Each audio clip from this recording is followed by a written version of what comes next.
সুস্থতা যে আল্লাহর কত বড় নেয়ামত, তা অসুস্থ না হলে বোঝা যায় না। আসসালামু আলাইকুম এভরিওয়ান, আশা করি সকলে ভালো আছেন। আমিও ভালো আছি, কিন্তু আমাকে অসুস্থতার কাছে আমি হার মেনে যাই সব সময়। জানি না আল্লাহ কোন পরীক্ষা নিচ্ছে আমাকে। তো আমার ভাইয়ের বউ আসছে, মা আসছে, কারণ আমার অপারেশন, ওরা না থাকলে আমার বাচ্চাদেরকে কে দেখবে। তো আমি আমার ভাবির কাছে আমার কতগুলো গহনা ছিল, আমি সবগুলো গহনা ওনাকে বুঝিয়ে দিচ্ছি, কারণ হায়াত মৌতের কথা তো আর আল্লাহ ছাড়া কেউ বলতে পারে না। আমি হয়তো সুস্থ ফিরেও আসতে পারি, নাও আসতে পারি। এই জন্য ভাবিকে সব বুঝিয়ে দিলাম। তো ভাবিরা আসতে তো এই জিনিসগুলো নিয়ে আসছে। আমার বোন বাপা পিঠা বানাই দিছে নিজের হাতে, কত সুন্দর করে, বলছে আমার বোনকে দিয়েন, কিন্তু আমি তো খাইতে পারি না, অল্প একটু খাইছি, কারণ আমার খাবারও খাইতে সমস্যা হইতেছে। তো আমার পিত্তথলিতে পাথর। তো এদিকে দেখেন অপারেশনে যাব প্রস্তুতি নিচ্ছে। আমার ভাইয়ের বউ আবার মেসিং আমার সাথে মেসিং করে জামাও পরছে। দেখেন আমি এ জামা পরছি, এখন থেকে উনিও পরছে, কারণ আমাদের আসলে সব কিছু মেসিং বানানো হয়।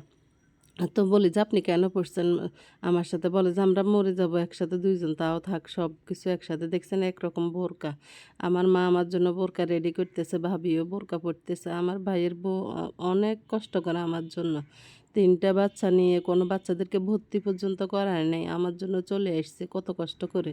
নিজের বাচ্চাদের ভর্তির কথা চিন্তা করে নাই, ভবিষ্যতের কথাও চিন্তা না করে ননদের জন্য এত ভালোবাসা। ভাবি চলে আসছে, ভাবি। তো এই ঋণগুলো আমি কি দিয়ে শোধ করবো আমি জানি না। তো এই তো সকালে এখন আমরা রওনা দিছি হাসপাতালের উদ্দেশ্যে। এদিকে আমার আরেকজন বান্ধবী, দেখেন আমার বান্ধবীও চলে এসছে, বলে যে না আমি তো যাবোই আপনার সাথে, আমি থাকবো অপারেশনে। তো এই তো এই হাসপাতালে এসে আমরা অ্যাডমিট হলাম, এখানে ডাক্তারের সাথে ওনারা কথা বলে নিছে। তো এখন আমাকে অপারেশনও করিয়ে নিয়ে আসছে কখন আমি জানি না। আর এখন আমি উঠে দেখি আমার ভাইও এখানে।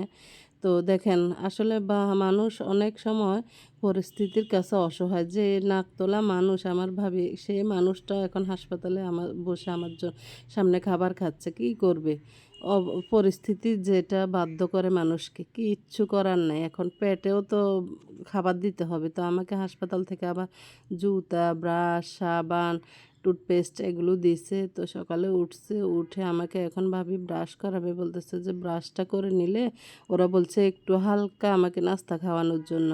তো এই তো আমার ভাইয়া আমার জন্য নাস্তা আনছে, এখন নাস্তা খেয়ে আমরা দুপুরবেলায়, এখন আমার হাজব্যান্ড আসছে, এখন আমাদেরকে রিলিজ দিয়ে দিছে, বলছে আপনারা চলে যাইতে পারেন, রোগী তো এখন আল্লাহর রহমতে ভালো আছে।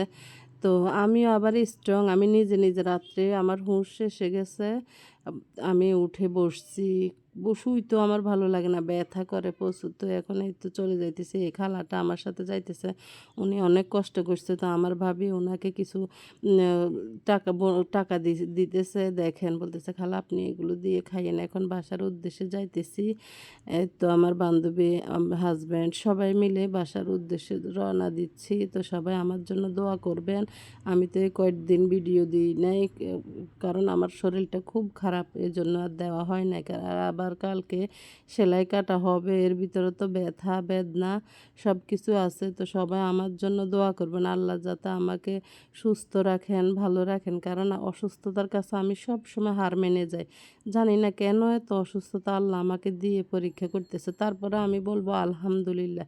আমি আল্লাহর দরবারে শুকরিয়া আদায় করি, কারণ উনি যা করে মানুষের মঙ্গলের জন্যই করে। তো সবাই ভালো থাকবেন, আল্লাহ হাফেজ।